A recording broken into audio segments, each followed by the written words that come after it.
Hello friends, स्वागत है आप सबका के टू जेड में। और ये एक इंपॉर्टेंट वीडियो है क्लास 8 में जो पढ़ रहे हैं। इसके पहले हम साइंस का आपका डाल चुके हैं, ये सोशल साइंस का है। और सोशल साइंस में जितना क्वेश्चन आपको क्लास के दौरान पढ़ाया गया है, बस उसी को रिवीजन कर लेना, उसी से काम हो जाएगा। मेरा पास थोड़ा सा होली का भी त्यौहार है और प्लस अपना कुछ कुछ काम है, तो टाइम थोड़ा कम है, तो इसको हम शॉर्टकट में ही बता के चलेंगे और जितना हो पाता है उसको कर देते हैं। आप लोग से मेरा रिक्वेस्ट है कि इस वीडियो को आप एक दो बार अच्छा से सुन लीजिएगा, तभी याद हो जाएगा। नोट करेंगे तो भी, नहीं करेंगे तो भी आपको ध्यान में रहेगा।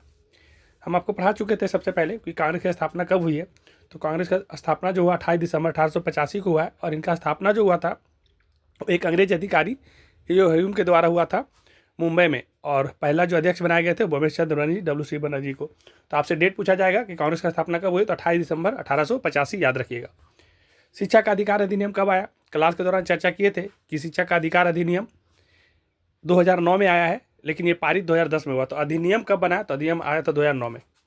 अमेजन को अगर मिलान करने वाला में आ जाता है तो सेल्वा में इसको मिला देना है, अगर मिलान करने वाला आता है तो। दांडी यात्रा की शुरुआत कब हुई थी, तो दांडी यात्रा की शुरुआत 12 मार्च 1930 को हुई थी। गांधी जी ने साबरमती आश्रम से 78 अनुयायियों के साथ निकले थे, तो 12 मार्च 1930 ध्यान रखेंगे। एशिया का उत्तरी भाग क्या है, तो एशिया का जो उत्तरी भाग है ना, एशिया का, भारत का नहीं बात हो रहा, पूरा एशिया का जो उत्तरी भाग है वो टुंड्रा प्रदेश आता है। तो एशिया का जो उत्तरी भाग होता है वो कौन सा प्रदेश आता है, टुंड्रा प्रदेश। फिर आपसे पूछा जा सकता है कि लाल सागर और स्वेज नहर एशिया को किस महादेश से जोड़ता है, तो लाल सागर और स्वेज नहर जो है ना, तो लाल सागर और स्वेज नहर एशिया को अफ्रीका महादेश से अलग करता है। जोड़ता है पूछेगा तो अलग हो जाएगा, अलग करता है तो अलग हो जाएगा। तो लाल सागर और स्वेज नहर एशिया को अफ्रीका से अलग करता है। एक तरफ लाल सागर है, एक तरफ स्वेज नहर है, तो है ना, एशिया को अफ्रीका से वो अलग करता है। कानून का निर्माण, तो कानून का जो निर्माण होता है ना वो विधायिका के द्वारा होता है और लागू कार्यपालिका के द्वारा किया जाता है, लेकिन जो बनाया जाता है, निर्माण जो किया जाता है कानून का, वो विधायिका के द्वारा कानून का निर्माण किया जाता है। एक है बाफ्टा एक रंगा, तो बाफ्टा एक रंगा जो है ना वो रेशमी कपड़े का टुकड़ा होता है। बाफ्टा एक रंगा पूछेगा क्या होता है, तो रेशमी टुकड़े का, मतलब रेशमी कपड़े का टुकड़ा होता है बाफ्टा एक रंगा। किस कपड़े का, तो रेशमी का कपड़े का, याद रखिएगा। तमिलनाडु में लौह इस्पात का केंद्र, तो तमिलनाडु में जो लौह इस्पात का केंद्र है वो सेलम है। झारखंड में तो टाटा जमशेदपुर में, आपको पता होगा, साक्षी में। और तमिलनाडु में जो लौह इस्पात का केंद्र है वो है सेलम। और विलियम जोन्स ने एशियाटिक सोसाइटी ऑफ बंगाल की स्थापना की थी। तो पूछेगा एशियाटिक सोसाइटी बंगाल का स्थापना किसने किया था, तो विलियम जोन्स ने किया था। उसके बाद अच्छा, स्लाइड तो सब बना हुआ है। उसके बाद आपसे पूछा जा सकता है ट्रू और फॉल्स में सही गलत करने के लिए, अगर ऐसा पूछा जा सकता है कि पैक्स का गठन कृषकों के कल्याण के लिए किया जाता है, तो जो पैक्स का गठन किया जाता है ना वो कृषकों के कल्याण के लिए ही किया जाता है, तो ये सही है, तो इसको सही करेंगे। भारत में पहला कपड़ा मिल 1818 कोलकाता में लगाया गया था। देखिए, भारत में जो पहला मिल लगाया गया था ना कपड़ा का 1818 कलकत्ता में, मिल तो लगा था 1818 में, तो ये सही है, लेकिन ये सफल नहीं हुआ था। ये जो मिल बना था ये बाद में बंद हो गया था। फिर 1854 में मुंबई में सूती का कपड़ा मिल लगा, वो भारत में सफल रहा, तो उसी को पहला मानते हैं।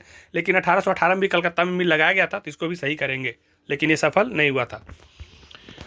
1984 में भारत में एक्सप्रेस वे की शुरुआत हुई। देखिए, भारत में एक्सप्रेस की शुरुआत 2000 में हुई है, लेकिन स्टार्ट 2002 में हुई है। तो ये पूछा 1984 में, तो 1984 में नहीं हुई है, गलत है। देसी भाषा प्रेस एक्ट 1878 में लागू किया गया। देश में हम लोग का जो प्रेस, जो हम लोग छाप रहे थे, तो अंग्रेज के गुलाम थे हम लोग 1947 से पहले, तो हम लोग पे प्रेस एक्ट लाया था, वर्नाकुलर प्रेस एक्ट 1878 में, ये लागू किया गया था भारत में, तो सही है, देसी भाषा के खिलाफ। तो 1878 में लागू किया गया था, सही है, तो इसको सही कर देना।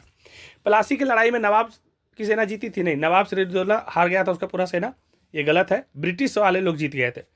तो प्लासी का लड़ाई में नवाब सेना लोग हार गए थे, गलत है, जीते नहीं थे। कुछ ऐसा क्वेश्चन पूछ सकता है कि स्वतंत्रता संग्राम में आदिवासियों का क्या योगदान है। तो देखिए, जब हम लोग का भारत का देश गुलाम था ना 1947 से पहले, तो बहुत सारे अंग्रेज अधिकारी लोग यहाँ पे आए, हम लोग पे अत्याचार, शोषण सब कुछ किए और काफ़ी सताए गए, खास करके जितने भी आदिवासी लोग हैं उन समाज लोगों को, तो उन लोगों ने भी काफ़ी बढ़ चढ़ के मतलब कि लड़ाई में भूमिका अपना दिए और अंग्रेज का छक्का छुड़ाए हैं। तो बहुत सारा युद्ध बहुत पहले से कर रहे थे और धीरे धीरे करके हम लोग को देश की आज़ादी में इनका भी काफ़ी महत्वपूर्ण योगदान है। तो बहुत पहले से इन्होंने स्वतंत्रता का संग्राम आदिवासियों ने लड़ा है, इसके बारे में लिखेंगे। इस स्वतंत्रता संग्राम में आदिवासियों ने ब्रिटिश शासन के खिलाफ विद्रोह करके भूमि और वन अधिकारों के लिए संघर्ष किया। मतलब स्वतंत्रता संग्राम में जितने भी आदिवासी थे वो अपने विद्रोह को भूमि के लिए और वन के लिए काफ़ी संघर्ष किया है और अपनी सांस्कृतिक और अस्मिता को बचाने के लिए महत्वपूर्ण योगदान दिया है। जैसे कि कितना सारा विद्रोह हुआ, तो संथाल विद्रोह हुआ था 1855 में ही। बिरसा मुंडा जब तक वो जिंदा रहे 1899 में 1875 में उनका जन्म हुआ और 1899 से 1900 में उन्होंने विद्रोह किया और उसी समय उनको जेल में पकड़ के हैजा की बीमारी बोल करके वो मर जाते हैं जेल में। उसके बाद बहुत सारा विद्रोह होता है, सबको उतना लिखने का टाइम नहीं है। भील विद्रोह हुआ था 1857-58 में और एक कोल विद्रोह हुआ था 1832 में। तो हम कह सकते हैं कि स्वतंत्रता संग्राम में आदिवासियों का योगदान महत्वपूर्ण था और भारत का आज़ादी में इनका काफ़ी अहम रोल था।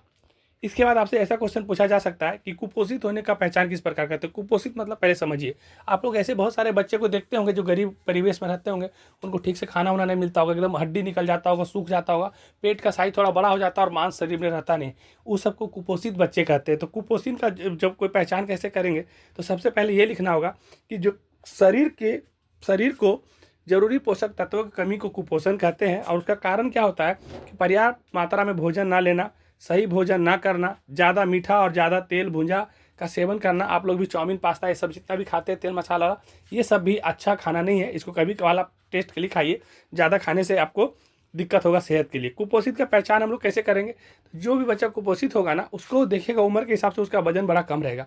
अब कहने का मतलब किसी का हाइट 5 फीट है और वजन अगर 40 kg है तो निश्चित रूप से कुपोषण का शिकार हो सकता है, वजन कम है। मांसपेशियाँ का कमजोरी, कहीं भी चले उलेगा, ज़्यादा दौड़ेगा तो थक जाएगा, गिर जाएगा, मतलब वो कुपोषण का शिकार है। पेट बहुत ज़्यादा निकल जाएगा लेकिन शरीर एकदम पतला रहेगा, पचका हुआ रहेगा, तो वो सब भी कुपोषित शिकार है।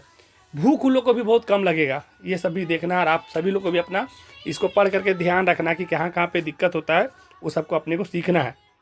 कुपोषण से बचने का क्या क्या उपाय है, तो देखिए संतुलित आहार लीजिए, मतलब डेली आपको सब कुछ खाना है, मिनरल्स, विटामिन, खनिज सब कुछ चाहिए। जैसे दाल खाइए, उसमें प्रोटीन मिलता है, हल्का चावल खाइए, उसमें कार्बोहाइड्रेट होता है, थोड़ा रोटी खाइए, ऐसे कर करके जो भी है पोषक तत्व जिसमें आपको मिलता है। सब्जी हरा जरूर खाइए, दूध जरूर पीजिए। तो ये सब सारा चीज़ संतुलित आहार में आता है, वो सबको लेना चाहिए।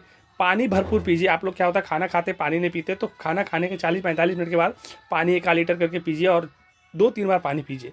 खाना खाने से 40 मिनट पहले पानी पीजिए। अच्छी नींद भी लेना जरूरी है। बहुत लोग होता है रातों रात तक जगते रहते हैं, दिन को जगते रहते हैं, ठीक से नींद नहीं लेते।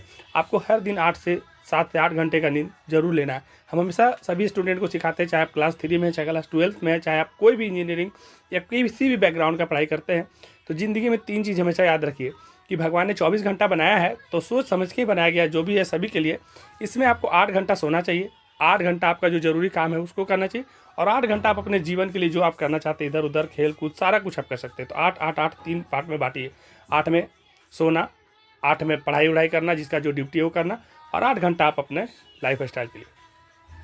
तंबाकू और अल्कोहल का प्रयोग भी कम करना है। जैसे बहुत सारे लोग सिगरेट, दारू, पता नहीं क्या क्या सब पीने लगते हैं, वो सब का एकदम प्रयोग कम से कम नहीं के बराबर करना। हम ही नहीं बोलते किसी को नहीं पीना। जैसे अब जो बॉर्डर्स पे लोग रहते हैं तो उन लोग को ठंडा में वो सबको पीना पड़ता है, उधर बहुत ठंडा प्रदेश है, तो वो सब के लिए बनाया गया। लेकिन वो सब कभी कभी ज़रूरत पे जहाँ जरूरी हो वहीं पर हल्का फल्का पीना चाहिए, नहीं तो बहुत ज़्यादा दिक्कत है ये सब चीज़ को लेकर के। तो इसके लिए आपको इस सब चीज़ का ध्यान रखना पड़ेगा। तो ये सब सारा चीज़ आप समझ गए होंगे मेरे हिसाब से। आप अपने से भी लिख लीजिएगा, एक दो बार सुनिएगा तो। और एक देखिए, भारत का 10 राज्य के बारे में लिखने बोलेगा, मानचित्र में लिखने के लिए बोलेगा, तो मानचित्र बनाने का मेरे पास टाइम नहीं था, हमें खींच दिए हैं। आपको अच्छा से सुंदर सा बना देना है। और 10 राज्य निकालने के लिए बोलेगा, देखिए पूरा में पश्चिम बंगाल है, बंगाल से थोड़ा सा इधर पीछे हटते हैं तो बिहार है, बिहार के थोड़ा सा नीचे आएंगे तो झारखंड है ना, बीच में जाते हैं तो मध्य प्रदेश है, मध्य प्रदेश से थोड़ा सा ऊपर जाएंगे तो दिल्ली है, दिल्ली से इधर पश्चिम के साइड में आएंगे तो इधर गुजरात है, उसके बाद ऊपर पंजाब है ना, उसके बाद नीचे में आते हैं तो केरल है, इधर में चेन्नई है, इधर में कर्नाटक है। आप बहुत सारा राज्य को दिखा सकते हैं, लेकिन 10 से पूछा है तो आप 10 को अच्छा से अपना से समझ के इसको आप अपने हिसाब से अच्छा से सुंदर बनाइएगा। इसको अपने देखिएगा, मेरे पास टाइम नहीं था तो हम ऐसे खींच दिए खाली दिखाने के लिए कि आपको 10 राज्य कहाँ पे ये आप देख के समझ लीजिए। और ये 10 राज्य को आप अच्छा से ऐसे करके दिखा दीजिएगा। और हम आपसे एक रिक्वेस्ट करना चाहते हैं कि अगर वीडियो अच्छा लगे तो लाइक करिए और दोस्तों को भी शेयर करिए, क्योंकि 1000 सब्सक्राइबर करिए हो जाएगा तभी हम ऑनलाइन आ पाएंगे। इसीलिए मेरा बार बार रिक्वेस्ट है कि जल्दी से 1000 करिए, और फिर आप लोग हमको ऑनलाइन भी देख पाएंगे और लाइव क्लास में भी देख पाएंगे। और तब तक मेरा भी चांस है कि हमको लग रहा है अप्रैल तक हो जाना चाहिए, अप्रैल तक, और तब तक स्मार्ट बोर्ड भी सब आ जाना चाहिए। और बाकी आप लोग होली कैसा मनाएं उसके बारे में भी लिखेंगे, कमेंट में कोई भी दिक्कत है तो लिखेंगे। और बाकी आपका जो भी सब्जेक्ट बचा हुआ है जिनका, वो भी कमेंट करेंगे तो उनका भी वीडियो आ जाएगा। कोई भी क्लास का हो, चाहे क्लास 3 में हो, चाहे क्लास 12 में हो, सभी के लिए कुछ ना कुछ है हमारे पास। और उसके अलावा आप DLED, BEd कोई भी जनरल कंपटीशन करेंगे उसके लिए भी अलग अलग टीचर को हम हायर करेंगे और उसका भी प्रोग्राम बन रहा है। तो ठीक है, इस वीडियो को समाप्त करते हैं। धन्यवाद।